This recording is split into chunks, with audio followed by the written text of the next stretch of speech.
So, hello everyone. In this video lecture, today we will solve some couple of questions. अभी तक हमने जो भी पढ़ा है उसी के बेसिस पर आज हम लोग कुछ क्वेश्चंस सॉल्व करेंगे. सो लेट्स स्टार्ट.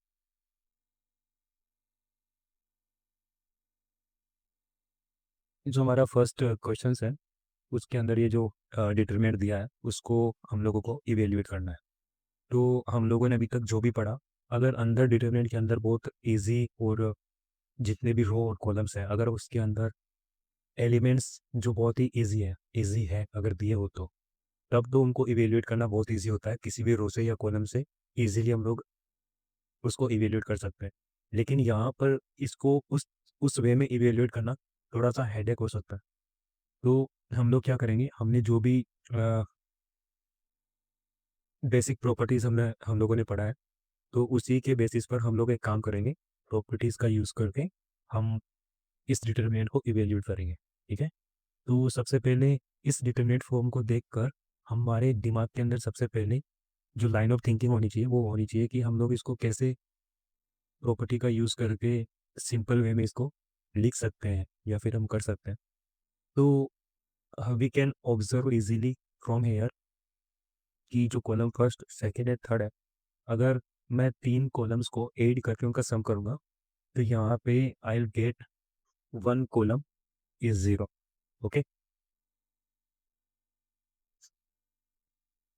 सो एक काम कर सकते हैं, यहाँ से हम लोग स्टार्ट करते हैं, इसको सॉल्व करना स्टार्ट करते हैं. तो हम लोग क्या करेंगे कि जो जो हमारे सबसे पहले दिमाग में आ रहा है वो यही है कि अगर हम लोग देख सकते हैं यहाँ पे वैसे तो कि अगर मैं रो को ऐड करता हूँ, row first second and third, तो उस तरह से तो कोई भी ऐसा सेंस दिख नहीं रहा कि इसको हम इवेल्युएट कर सकते हैं या फिर कुछ आगे चल के कुछ बनेगा तो उसको हम कुछ सॉल्व कर पाएंगे. बट हम यहाँ से एक चीज़ है जो ऑब्जर्व कर पा रहे हैं वो ये है कि ये जो कॉलम फर्स्ट है सेकंड और थर्ड, अगर मैं इन तीनों को ऐड कर दूँ तो मेरे पास I will get zero. Okay. तो एक चीज़ है जो हम लोग यहाँ पे करने वाले हैं वो यही है कि जो कॉलम फर्स्ट है, column first goes to column first plus second plus third, तीनों कॉलम्स को ऐड करके कॉलम फर्स्ट के प्लेस पे लिखेंगे. जिससे क्या होगा कि जो कॉलम फर्स्ट है उसके सारे एलिमेंट्स क्या हो जाएंगे, ज़ीरो हो जाएंगे. तो यहाँ से हम लोगों को क्या मिला, column first second and third, इनको ऐड किया, ऐड करने से आई विल गेट ज़ीरो. ओके. तो यहाँ पे भी ज़ीरो, ये भी ज़ीरो हो जाएगा और ये भी ज़ीरो हो जाएगा. And remain will as it is B minus C Y minus Z and beta minus gamma, C minus A Z minus X and gamma minus alpha. अब तो अब तो कोई भी बता सकता है यहाँ से कि इसकी वैल्यू क्या होगी. हमारी जो प्रॉपर्टी थी उसके अंदर हमने ये पढ़ा था कि डिटर्मिनेंट के अंदर कोई भी एक रो या फिर कोई भी एक कॉलम के सारे एलिमेंट्स अगर ज़ीरो हो जाएंगे तो उस डिटर्मिनेंट की जो वैल्यू होगी वो ज़ीरो होगी. तो ये तो बहुत सिंपल क्वेश्चन था. तो इसकी वैल्यू तो ज़ीरो होगी यहाँ से. Okay, let's move on to the next one, second. तो इसको देखकर सबसे पहले हमारे दिमाग के अंदर जो आना चाहिए वो ये है कि हमारे लाइन ऑफ थिंकिंग क्या होनी चाहिए इसको सॉल्व करने के लिए.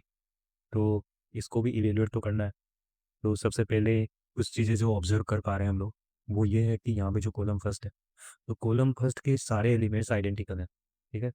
अगर कोई भी दो कॉलम कोई भी दो एलिमेंट्स को अगर हम कॉलम रो फर्स्ट है तो रो फर्स्ट का जो फर्स्ट एलिमेंट है अगर उसकी हेल्प से अगर हम कॉलम फर्स्ट के बाकी के दो एलिमेंट्स हैं अगर उनको ज़ीरो बना देते हैं तो हमारे पास इसको इवेल्युएट करना बहुत इजी हो जाएगा.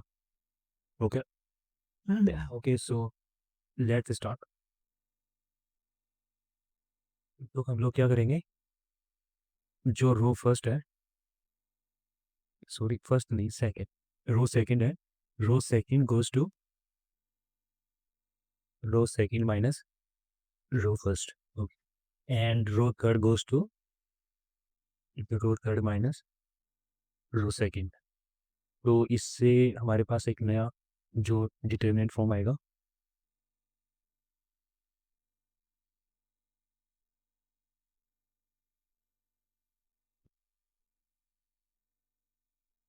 डेट इज 1 a b+c 0, और यहाँ से क्या आएगा r2 - r1 b - a, और यहाँ से आएगा हमारे पास a c+a - b - c।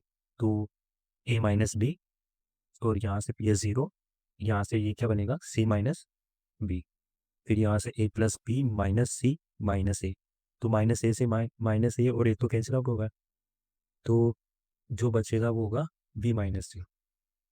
Okay, अब ये जो हमारे पास नया डिटर्मिनेंट फॉर्म आया है, अब इसको इवेल्यूएट करना बहुत इजी है। क्योंकि अगर हम रो फर्स्ट है, अब रो फर्स्ट के रिस्पेक्ट में अगर हम इस डिटर्मिनेंट को इवेल्यूएट करेंगे तो ये बहुत इजी हो जाएगा, क्योंकि ये और ये तो ज़ीरो है ऑलरेडी, और इसके रिस्पेक्ट में अगर हम लोग करते हैं तो इसके जो मल्टीप्लाई में आएगा वो तो ज़ीरो हो जाएगा। ओनली बस वन के रिस्पेक्ट में जो करेंगे बस वही बचेगा। तो यहाँ से हम डायरेक्टली लिख सकते हैं 1 b - a b - c minus a - b c - d। Okay, हम फर्स्ट के लिए कैलकुलेट कर रहे हैं, तो इसके लिए ये ये रो गया, ये कॉलम गया, और ये जो रिमेनिंग एलिमेंट्स है हमने इनका डिटर्मिनेंट लेके इनको क्रॉस मल्टीप्लाई कर लिया यहाँ से, तो ये हमारे पास आ गया। अब यहाँ से ये माइनस ए होगा, तो यहाँ से माइनस ए के लिए करेंगे तो फिर ये गया, और ये भी फिर जीरो को इससे मल्टीप्लाई करेंगे तो जीरो, इसको इससे मल्टीप्लाई करेंगे तो जीरो, ये तो जीरो होगा। फिर इसको प्लस b+c, ये भी जीरो हो जाएगा, क्योंकि इसके लिए ये रो, ये इसके लिए ये कॉलम, और रिमेनिंग ये जो एलिमेंट्स हैं इनका डिटर्मिनेंट लेंगे, तो इसको इससे क्रॉस मल्टीप्लाई करेंगे, इसको इससे, तो ये खुद जीरो हो जाएगा, तो ये भी जीरो हो गया। ओके, तो यहाँ पे देखो, तो यहाँ से b - a b - c, यहाँ देखो a - b है, तो इन एक काम कर सकते हैं हम लोग, यहाँ से ना माइनस को बाहर ले लेते हैं, तो इससे क्या होगा कि अंदर क्या होगा b - a होगा, तो ये फिर प्लस हो जाएगा यहाँ से। यहाँ पे देखो, यहाँ है b - c और यहाँ है c - b, यहाँ से भी अगर फिर से मैंने माइनस बाहर लिया तो ये फिर से जो प्लस था वो माइनस हो जाएगा। ठीक है, तो ये हो जाएगा b - c। अब यहाँ पे देखो b - a b - c minus b - a b - c, यानी कि ओवरऑल ये पूरा क्या हो गया जीरो, और ये तो ऑलरेडी जीरो हो गया था, तो ये तो जीरो ही आ गया। तो इस वाले जो डिटरमिनेंट की जो वैल्यू है वो भी जीरो है। ओके, हम लोग एक काम और कर सकते थे यहाँ से, वो ये था कि अगर ये जो रो है, यहाँ से row first, row second and row third, इन तीनों को ऐड करके हम लोग यहाँ से फिर वैल्यू आती a+b+c, और यहाँ से आता ट्वाइस ऑफ a+b+c। फिर हम लोग एक काम करते हैं कि यहाँ से जैसे 1 फिर b फिर c+a, तो वहाँ ऐसे भी कर सकते थे, लेकिन वो थोड़ा फिर लेंदी होता, वैल्यू तो वैसे भी आएगी इसकी। अब इसको इवेल्यूएट करना है, तो सबसे पहले आप लोग क्या करोगे कि किसी भी रो या किसी भी कॉलम के रिस्पेक्ट में आप जब इसको इवेल्यूएट करना स्टार्ट करोगे तो वैसे हो तो जाएगा, बट यू कैन सी कि यहाँ पे जो वैल्यूज़ है वो बहुत बड़ा नंबर है। ठीक है, तो उनको मल्टीप्लाई करना आई थिंक बहुत हेडेक होगा, तो और थोड़ा टाइमिंग कैलकुलेशन भी थोड़ा ज़्यादा होगा। तो हम एक काम कर सकते हैं कि कोई भी प्रॉपर्टी का यूज़ करके या ऑपरेशन लगाकर हम इन नंबर्स को अगर रिड्यूस कर सकते हैं, तो सबसे पहले हम लोग क्या करेंगे, इन नंबर्स को रिड्यूस करना स्टार्ट करेंगे। उससे क्या होगा कि नंबर्स अगर रिड्यूस हो जाएगा तो फिर इस डिटरमिनेंट की वैल्यू को इवेल्यूएट करना बहुत ईजी हो जाएगा। तो सबसे पहले हम लोग एक काम कर सकते हैं कि यहाँ पे जो हम लोग ऑब्जर्व कर रहे हैं वो ये है कि जो कॉलम सेकंड और थर्ड है वहाँ पे उसमें ये जो जितने भी एलिमेंट्स हैं नंबर्स हैं वो थोड़े बड़े बड़े नंबर्स हैं। ठीक है, लेकिन यहाँ पे जो कॉलम फर्स्ट है इसमें नंबर बहुत छोटे हैं। तो वी कैन ऑब्जर्व हेयर कि यहाँ पे ये जो कॉलम फर्स्ट है इसका 20 टाइम है, ये कॉलम सेकंड इसका भी ये 20 टाइम है, इसका भी ये 20 टाइम है। वैसे ही ये जो थर्ड कॉलम है, तो थर्ड कॉलम क्या है, कॉलम फर्स्ट का 100 टाइम है, ये भी 100 टाइम है और ये भी 100 टाइम है। तो हम यहाँ से काम कर सकते हैं, column two goes to column two -20 column first, okay, and column three goes to column 3 -20 column first, sorry, 100, okay.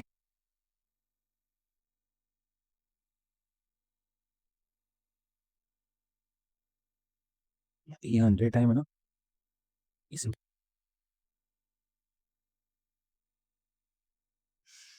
So now I will get new determinant form. तो ऐसा करने से हमारे पास क्या होगा, अच्छा, जो कॉलम फर्स्ट है, column first will remain as it is, okay, first second and third, and column second, जहाँ से क्या होगा, C2 21 -20 इंटू C1, इसको 20 से मल्टीप्लाई करेंगे तो 20, तो 21 -20, देन आई विल गेट 1। ऐसे ही लास्ट से 2 को 20 से मल्टीप्लाई करेंगे तो ये हो जाएगा 40, और यहाँ से 45 -40, तो यहाँ पे बचेगा 5, ठीक है। सेम एज इट इज यहाँ पे भी 3 इंटू 20 60, और यहाँ से 61 -60, सो आई विल गेट 1, ओके। फिर यहाँ से कॉलम थर्ड में से, column third -100 time of C1, तो यहाँ से इसको 100 से मल्टीप्लाई करेंगे तो 100, और यहाँ से इसमें से माइनस करेंगे तो क्या आएगा, 1। फिर एज इट इज सेम ऐसे ही इसके साथ करेंगे तो यहाँ से 200, और फिर 195 में से -200 करेंगे तो 195 -200, तो यहाँ से -5, फिर यहाँ से 302 -300, आई विल गेट 2, ओके, यहाँ से 2 आएगा।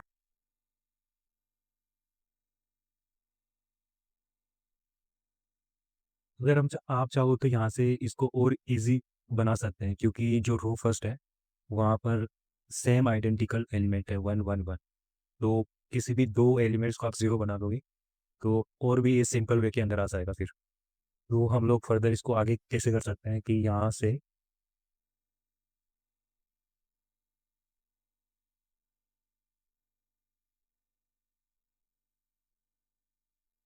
हम लोग क्या कर सकते हैं, यहाँ से column second goes to column second minus column first, and column third goes to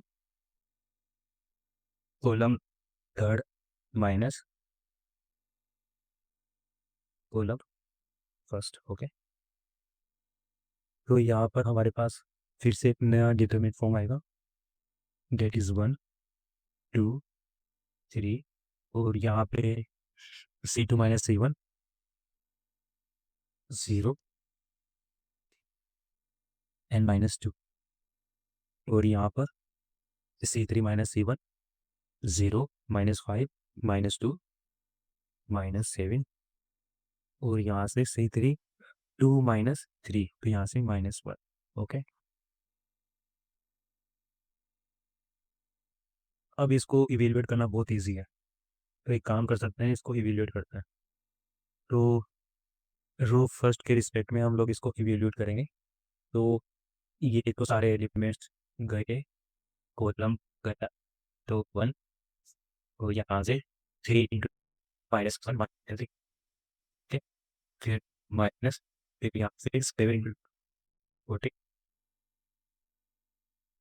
okay.